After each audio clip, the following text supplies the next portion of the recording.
Saudara-saudari sekalian yang terkasih dan dikasihi oleh Tuhan. Kita berjumpa kembali dengan Renungan Harian Katolik Paroki Tomang, Gereja Katolik Maria Bunda Karmel pada hari Minggu 1 Maret 2026.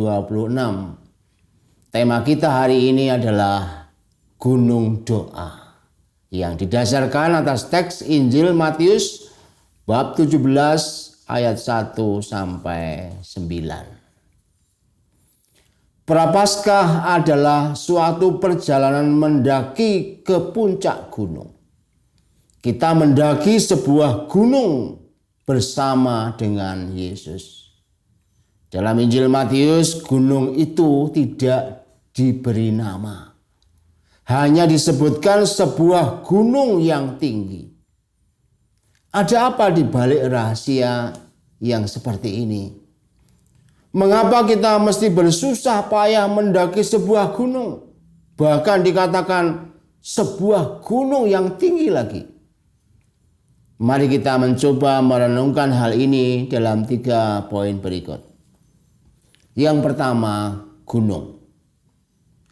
Yesus mengajak ketiga murid, Petrus, Yakobus, dan Yohanes untuk sendirian di sebuah gunung yang tinggi. Kata sendirian ini patut dicatat. Apalagi digandengkan dengan gunung yang tinggi. Barangkali yang dimaksud di sini adalah berdoa. Mereka sendirian untuk berjumpa dengan Allah. Hal ini menarik dalam konsep spiritualitas timur. Allah itu berada di langit yang tinggi.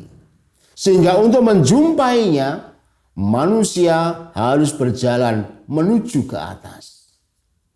Dalam kesendirian bersama Allah di gunung yang tinggi itulah, Yesus berubah rupa. Wajahnya bercahaya seperti matahari. Pakaiannya menjadi putih berkilau seperti cahaya. Sebuah peristiwa yang sangat mengagumkan, tidak bisa dicetuskan dengan kata-kata karena indahnya. Ketika wajah kita cerah saja, keindahan sudah begitu nampak luar biasa. Apalagi yang disaksikan oleh ketiga murid tadi adalah wajah Yesus yang bercahaya. Wajah bercahaya menandakan keindahan yang sempurna dan sungguh membahagiakan. Inilah peristiwa penting yang tidak boleh kita lewatkan. Peristiwa ini sekaligus meneguhkan kita tentang indahnya sebuah doa. Doa sendirian bersama dengan Allah pada titik puncaknya adalah mengalami kebahagiaan. Oleh karena itu benar dikatakan oleh Teresia dari Avila, pada kedalaman doa, seseorang akan disatukan dengan Allah. Manakala sudah sampai ke tahap persatuan dengan Allah itulah, Teresia kemudian menyebutnya dalam ruang yang ketujuh, bahwa dosa sudah tidak bisa menyentuh lagi. Yang ada hanyalah keindahan bersama kekasih jiwa, yaitu Allah. Maka lambang gunung yang dikaitkan dengan sendirian bersama dengan Tuhan menjadi sesuatu yang indah manakala kita terjemahkan dalam sebuah konteks doa. Sekarang mari kita melihat poin yang kedua, mendaki. Ketika Yesus berubah rupa, tiba-tiba muncullah Musa dan Elia. Dua tokoh penting dalam perjanjian lama. Kita lihat sejak lahir, Musa amat menderita karena terancam dibunuh oleh Firaun. Ketika dewasa ia berkelahi untuk membela yang benar, sehingga ia melarikan diri ke padang belantara. Ia lantas bekerja sebagai gembala di Yitro. Namun Tuhan memintanya untuk membawa bangsa Israel keluar dari Mesir. Di tengah padang gurun, Musa dicela, diprotes, dan dihujat habis-habisan oleh umatnya.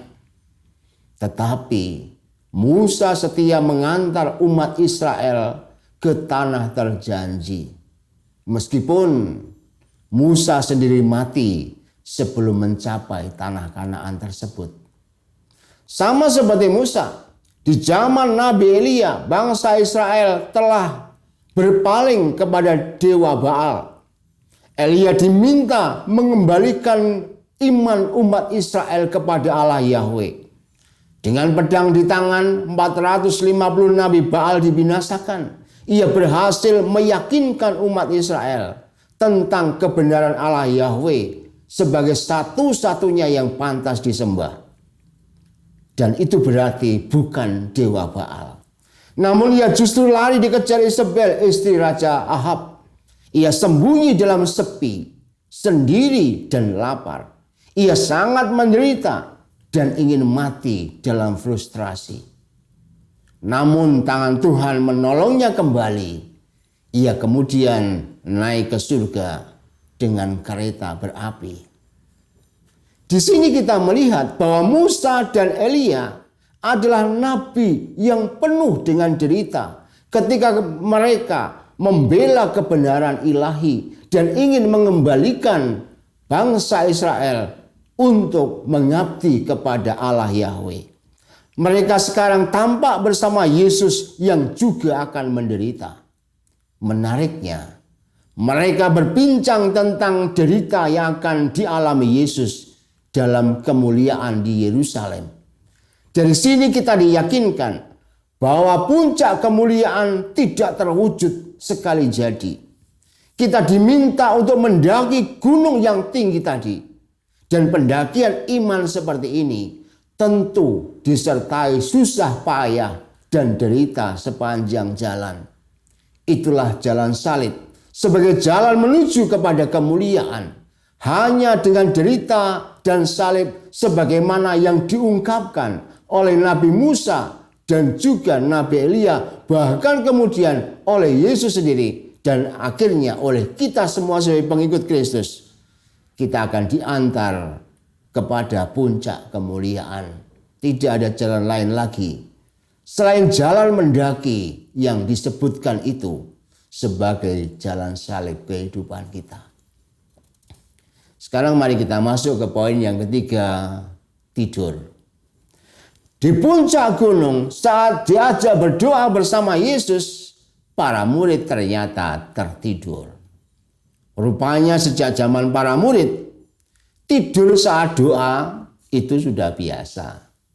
Begitu terbangun, semua sudah kehilangan kesempatan menyaksikan kemuliaan Yesus bersama Musa dan Elia. Mereka hanya mendapat sesi terakhir saat Musa dan Elia hendak meninggalkan Yesus. Maka Petrus yang baru bangun tadi segera berjanji akan mendirikan 3 kemah untuk mencegah Musa dan Elia pergi. Mereka ingin menikmati kemuliaan bersama Yesus lebih lama lagi. Namun kata-kata Petrus ditanggapi dengan awan gelap yang menaungi mereka. Menariknya, dalam awan mereka justru ketakutan luar biasa.